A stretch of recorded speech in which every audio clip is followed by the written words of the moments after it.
Кыргызстанда 20 декабрга карата коронавирусдагы 23 адамдан аныкталды. Бул тууралуу Саламаттыкты сактоо министрлигинин басма сөз кызматы билдирди. Аймактар боюнча алганда Бишкек шаарында 19, Ош шаарында 1, Жалал Абад облусунда 2, Баткен облусунда 1 адамдан илдет табылган. Ал эми бир суткада 29 адам илдеттен сакайып чыкты. 1 бейтап каза болду. Бүгүнкү күндө стационарларда коронавирустан 301 бейтап, амбулатордук түрдө 338 адам дарыланууда. Кыргызстанда пандемия башталгандан бери 184.218 адам коронавирус жуктурган. Алардын ичинен 179.311 киши айыгып чыкса, 2784 адам каза болду.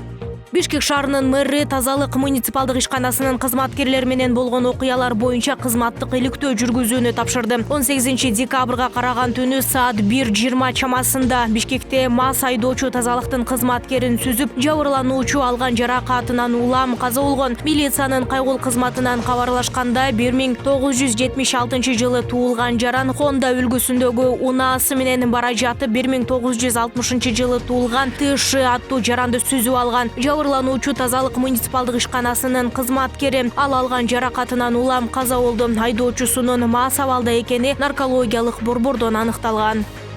Орусия Ауганстандан 18 декабрда эвакуацияланган 200дөй адамдын арасында өзүнүн жарандарынан тышкары оугандык студенттер жана Кыргызстандын жарандары бар экенин бул өлкөнүн коргоо министрлиги билдирди. 4-чү жолу уюштурулган аскердик транспорттук эвакуациялоого жалпысынан 3 учак тартылды. Ал учактар менен Ауганстандын борбору Кабулга азык-түлүк жана дары-дармектен турган 36 тонналык гуманитардык жүк жеткирилип, кайра ошол жактагы орусиялык жарандар Орусиянын жогорку окуу жайларында билим алган Оуган студенттери жана кыргыз жарандары ташылып келди. Кабулдан 18 декабрда учуп чыккан учактар Тажикстандын Гиссар жана Кыргызстандын Кант аэропортуна май куйдуруу үчүн конуп, 19 декабрда Москва облусундагы Чкаловский аэродромуна жеткени маалымдалды. Кыргызстандын канча жараны эвакуация болгону тууралуу айтылган жок. Кыргыз бийлиги да азырынча маалымат бере элек.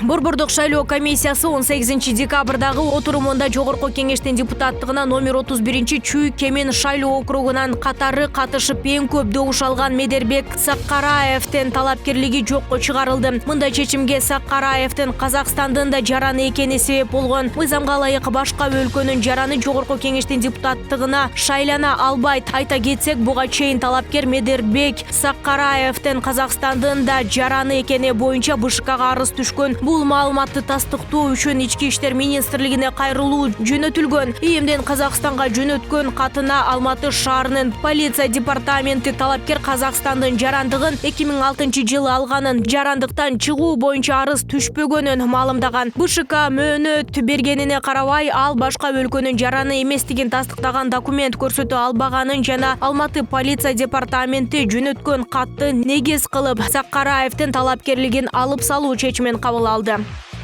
Президент Садыр Жапаров 19 декабрда түндүк түштүк альтернативалык жолунун Көгаар ташуусу аркылуу өтө турган туннелине барып, курулуш иштеринин жүрүшү менен таанышты. Туннелди оюп кирүү түндүк тарабынан да, түштүк тарабынан да жүрүүдө учурда 2291 метринде иш аяктап калды. Туннелдин жалпы узундугу 3800 метрди түзүп, туурасы 10 метр, бийиктиги 8,5 метр болот. Президент туннель бардык заманбап стандарттарга, эл аралык талаптарга жооп бериши керектигин эскертип, иштин аткарылышын көзөмөлдөөчү транспорт жана коммуникациялар министрлигине тапшырды.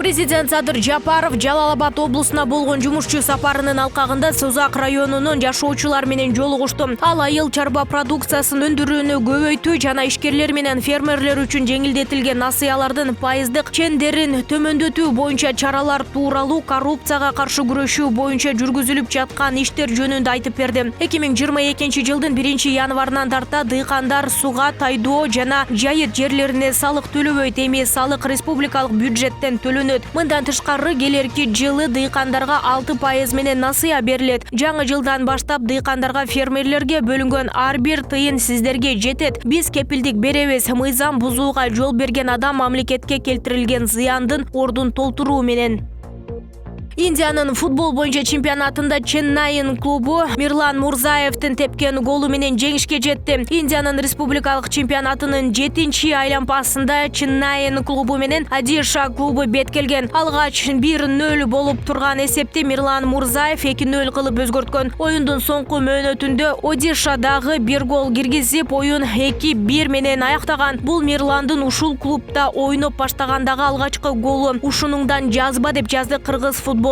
союзу. Айта кетсек, Дордой клубунун жана Кыргызстан курама командасынын чабуулчусу өлкөнүн мыкты бомбардир рейтингинде 1-чи орунда турган Мирлан Мурзаев август айында Индиянын Ченнайин футбол клубу менен келишим түзгөн.